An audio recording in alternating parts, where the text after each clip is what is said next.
নমস্কার বন্ধুরা, কেমন আছেন সবাই? আশা করি সবাই খুব ভালো আছেন। রান্নাবান্নার চ্যানেল থেকে সবাইকে স্বাগতম। আজকে নতুন ধরনের রেসিপি নিয়ে আবার হাজির হয়ে গেলাম।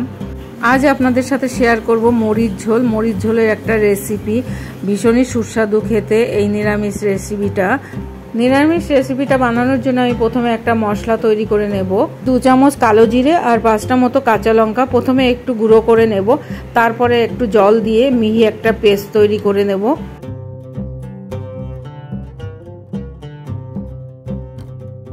দেখুন, কালো জিরে আর কাঁচা লঙ্কার পেস্টটা আমার হয়ে গেছে। এরপরে আমি একটু 1 বাটি দুধ নেব। দুধের মধ্যে এই কালো জিরে আর কাঁচা লঙ্কার পেস্টটা মিশিয়ে রেখে দেব।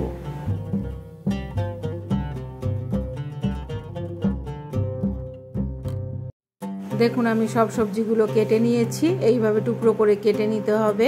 এরপরে আমি রান্না করতে চলে যাব। অন্যদিকে আমি একটা কড়াই বসিয়ে দিয়েছি। কড়াইতে দিয়ে দেব আমি সরিষার তেল, আর দিয়ে দেবো 1/2 চামচ মতো কালো জিরে আর 2টো ফাটিয়ে নেওয়া কাঁচা লঙ্কা। ফোড়নটা একটু ভাজা ভাজা হয়ে গেলে আমি প্রথমে দিয়ে দেবো ডুমো করে কেটে রাখা আলুটা একটু ভাজা ভাজা করে নেব। এরপরে আমি একে একে সব সবজিগুলো দিয়ে এভাবে একটু কষিয়ে নেব।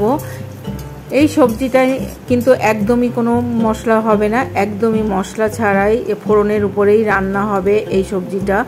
মশলা বলতে শুধু কালো জিরে আর একটু দুধ, কালো জিরে বাটাটা দুধের মধ্যে যে মিশিয়ে নিয়েছি এটাই মশলা, আর কোনো মশলাই এটার মধ্যে হবে না। নিরামিষ সবজিটা খেতে ভীষণই ভালো লাগে, ভাত হোক রুটি হোক সব কিছুর সাথেই ভীষণ ভালো লাগে খেতে। আমি দিয়েছি এই সবজিটার মধ্যে আলু, গাজর, লাল আলু, আর দিয়েছি ঝিঙে, পটল, আর কয়েকটা সজনের ডাঁটা, আর দিয়েছি কাঁচা কুমড়ো। এই নিরামিষ সবজিটার মধ্যে আমি হলুদ গুঁড়ো ব্যবহার করব না, আর কোনো গুঁড়ো মশলাও আমি ব্যবহার করব না। কোনো মশলা না দিয়েও এই রেসিপিটা অসাধারণ লাগে খেতে। আপনারা অবশ্যই ট্রাই করে দেখবেন।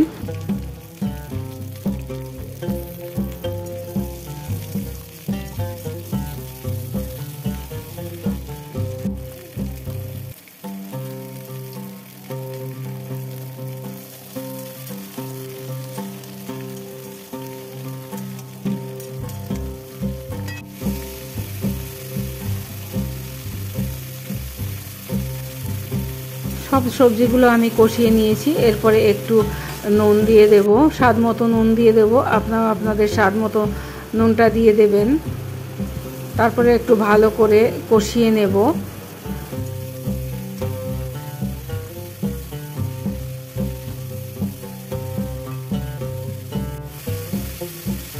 এরপর দিয়ে দেবো 1 চামচ চিনি,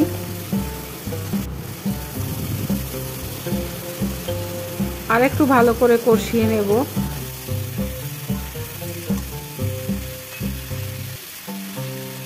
ঢাকা দিয়ে রান্না করে নেব 10 মিনিট মতো।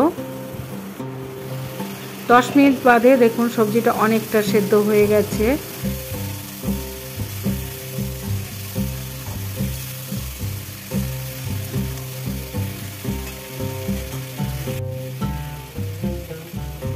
সবজিটাকে আমি ভালো করে কষিয়ে নিয়ে যে বেটে রাখা মশলাটা করে রেখেছিলাম, কালো জিরে, কাঁচা লঙ্কা আর দুধ দিয়ে মিশিয়ে রেখেছিলাম, সেই মশলাটাকে আমি দিয়ে দিলাম। এরপরে আমি পরিমাণ মতো জল দিয়ে দেব। সবজিটা একটু ঝোল ঝোল টাইপের হবে, খুব মাখা মাখা হবে না। এরপরে আমি ঢেকে দিয়ে কিছুক্ষণ রান্না করে নেব।